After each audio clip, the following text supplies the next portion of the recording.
Hello నమస్తే. Welcome back to our channel. అందరూ ఎలా ఉన్నారు? బాగున్నారా? సమ్మర్ అయితే సాగిపోతోంది. బాగా వేడిగా ఉందన్నమాట. హైదరాబాద్లో విపరీతమైన ఎండలు అయితే ఉన్నాయి.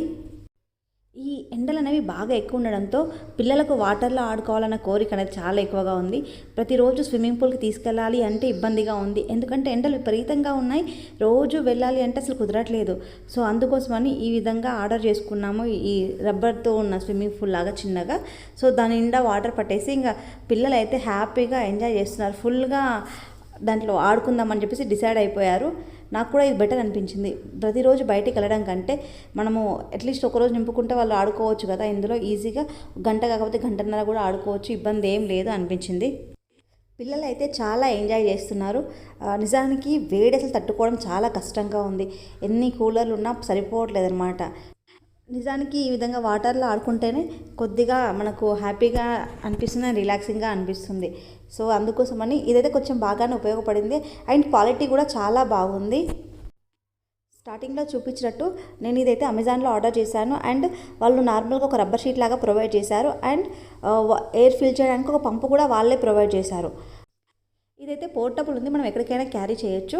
సో అవసరం ఉన్నప్పుడు మనం ఎయిర్ ఫిల్ చేసుకుంటే ఇది ఈ విధంగా ఎక్స్పాండ్ అవుతుంది. సో వాటర్ అంతా ఫిల్ చేసుకుంటే పిల్లలు ఆడుకోవచ్చు. అండ్ ఎక్కడ లీకేజ్ అయితే ఏం లేదు, చాలా బాగుంది. అండ్ దీంట్లో కండిషన్స్ ఏంటి అంటే జంప్ చేయరాదు. నార్మల్గా అయితే ఇట్లా మామూలుగా పిల్లలు ఆడుకోవచ్చు అన్నమాట. జంప్ చేస్తే కొంచెం అది బ్రేక్ అయ్యే ఛాన్సెస్ ఉన్నాయి, అంతే. చాలా బాగుంది.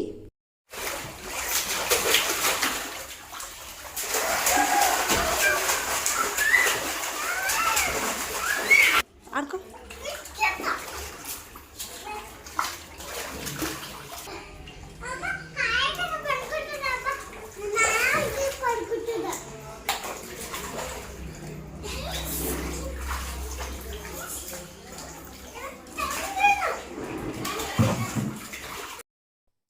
ఇవాళ వ్లాగ్ వచ్చేసి అక్షయ తృతీయ రోజు సంబంధించిన వ్లాగ్ అనమాట. ఈ అక్షయ తృతీయను మేము బసవేశ్వర జయంతిగా జరుపుకుంటాము. మహాత్మా బసవేశ్వరుడు జన్మించిన రోజు కాబట్టి మేము ఈ విధంగా బసవేశ్వరుని అయితే పూజిస్తామన్నమాట అక్షయ తృతీయ రోజు నాడు. సో ఆ రోజు కూడా నార్మల్గా మనం ఇంట్లో ఏ విధంగా అయితే పూజ చేసుకుంటామో ఆ విధంగా పూజ చేసుకున్న తర్వాత ఎక్స్ట్రా ఈ విధంగా బసవేశ్వరుని ఫోటో ఉంచుకొని పూజను అయితే జరుపుకుంటాము. సో ఇది చాలా సంవత్సరాల నుంచి మేము ఇలా చేస్తూ వచ్చాము. మా పేరెంట్స్ కానివ్వండి, మా తాతయ్య వాళ్ళు కానివ్వండి, అందరూ ఈ విధంగా చేస్తూ వచ్చారు కాబట్టి మేము కూడా ఈ విధంగా మా ఇంట్లో ఫోటో ఉంచుకొని బసవేశ్వరుని పూజనైతే ఆచరిస్తాము.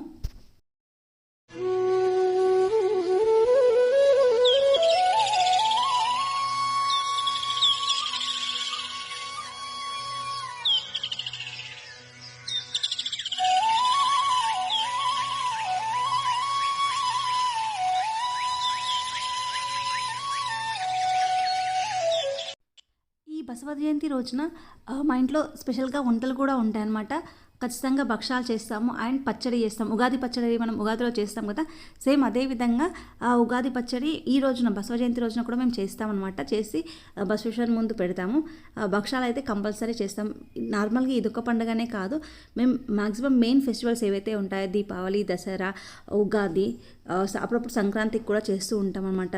శ్రావణ మాసంలో వరలక్ష్మి వ్రతం రోజు కానీ ఈ విధంగా. సో ఇది ఈ భక్షాలు లేనిది మా ఇంట్లో పండగ అనేది ఫుల్ఫిల్ అవ్వదు. సో మ్యాక్సిమం చేస్తూ ఉంటాము. యాక్చువల్గా ఈ బసవ జయంతి అనేది చాలామందికి తెలుసో తెలియదు కానీ మా సైడ్ అయితే తెలంగాణ సైడ్ అయితే చాలా పాటిస్తూ ఉంటాం అనమాట బసవేశ్వర జయంతి. ఈవెన్ కర్ణాటకలో కూడా చాలా ప్లేసెస్లో చేస్తూ ఉంటారు. ఈవెన్ అక్షయ తృతీయ రోజు అయితే మాకు కర్ణాటకలో అయితే హాలిడే కూడా ఇస్తూ ఉంటారు. ఈ బసవ జయంతి రోజున మేమైతే ఉగాది పచ్చడి కూడా చేస్తామన్నమాట. మామూలుగా కొంతమంది అయితే శ్రీరామనవమికి చేస్తూ ఉంటారు, ఉగాది తర్వాత పానకంలాగా. కాకపోతే మేము శ్రీరామనవమి పెద్దగా సెలబ్రేట్ చేసుకోము కాబట్టి ఈ బసవ జయంతి రోజున ఉగాది పచ్చడి, దాంతోపాటు రకరకాల పిండి వంటలు అయితే చేస్తాము. ముఖ్యంగా ఇవాళ మామిడిపళ్ళ రసం కూడా చేస్తాము.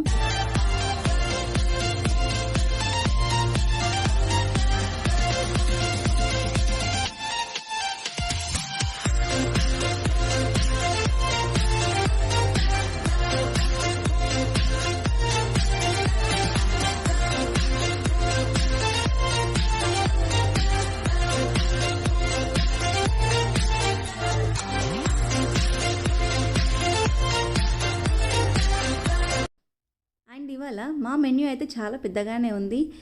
వంకాయ కూర అండ్ టమాటా పచ్చడి, చిత్రాన్నం అంటే మామిడికాయ పులిహోర, మామిడికాయ పులిహోర, బచ్చల బజ్జీలు, భక్షాలు, వైట్ రైస్, పెరుగు అండ్ ఉగాది పచ్చడి. ఉగాది పచ్చడి అనేది మనం అక్షయ తృతీయలో చేస్తున్నాం కాబట్టి మామూలు పచ్చడి అనే పిలుచుకోవచ్చు. సో ఇదండి మా మెన్యూ.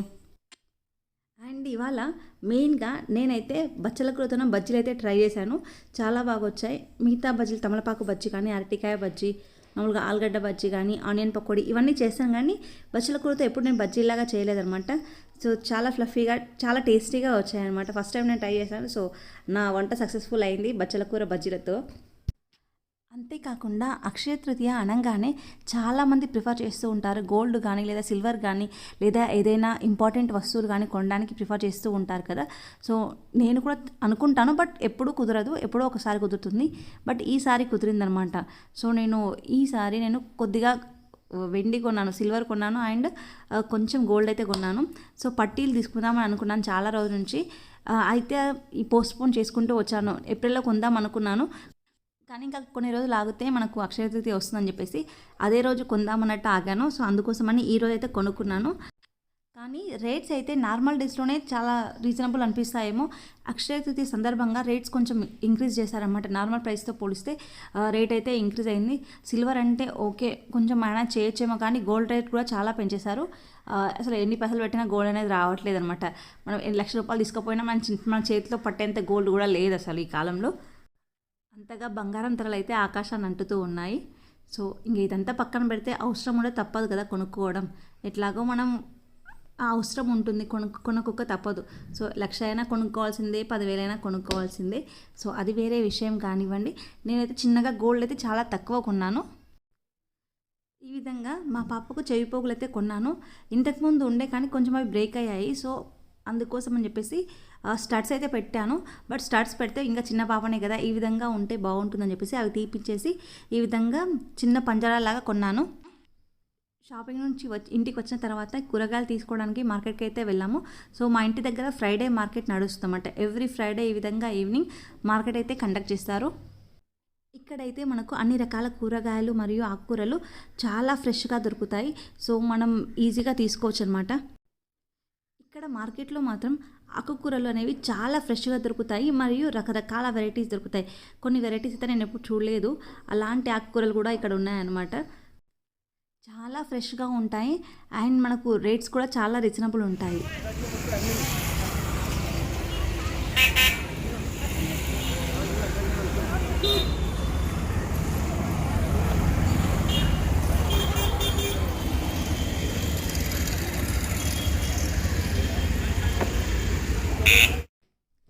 ఇక్కడైతే మార్కెట్లో కూరగాయలు ఒకటే కాకుండా ఈ విధంగా చిన్న చిన్న ఐటమ్స్ కూడా దొరుకుతూ ఉంటాయి అన్నమాట.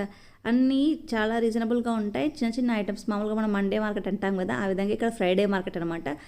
అన్ని రకాల యాక్సెసరీస్ అయితే దొరుకుతూ ఉంటాయి. వాటి క్వాలిటీ కూడా నార్మల్గానే ఉంటుంది. చూస్తున్నారు కదా, మా ఇంటి దగ్గర ఉన్న ఈ ఫ్రైడే మార్కెట్లో ఈ విధంగా నార్మల్ జ్యువెలరీ ఐటమ్స్ కూడా దొరుకుతాయి అన్నమాట. చిన్న చిన్న ఇయర్ రింగ్స్, స్టడ్స్, చిన్న చిన్న నెక్లెస్ అంటే నెక్ పీసెస్ అలాంటివి దొరుకుతూ ఉంటాయి. అన్నీ చూస్తే కలర్ఫుల్గా కనిపిస్తాయి నైట్ టైం కదా. నిజానికి ఒకటేమిటి అన్ని రకాల బ్యాంగిల్స్, కప్స్, చాలా డిఫరెంట్ ఐటమ్స్ అయితే దొరుకుతాయి. కొంచెం పెద్ద మార్కెటే అని చెప్పుకోవచ్చు. సో ఈ విధంగా మా ఫ్రైడే అయితే ఈ విధంగా గడిచిపోయిందనమాట. షాపింగ్కి, కూరగాయలకు, పూజకు దీనికే టైం అంతా సరిపోయింది. సో ఇదండి ఈరోజు మన వీడియో. ఐ హోప్ ఈ వీడియో మీకు నచ్చుతుందని అనుకుంటున్నాను. ఈ వీడియో కనుక మీకు నచ్చినట్లయితే లైక్ చేయండి, షేర్ చేయండి. ఎవరైనా కొత్తగా మన ఛానల్ని చూస్తూ ఉంటే కనుక తప్పకుండా మన ఛానల్ని సబ్స్క్రైబ్ చేసుకోండి. Thank you for watching.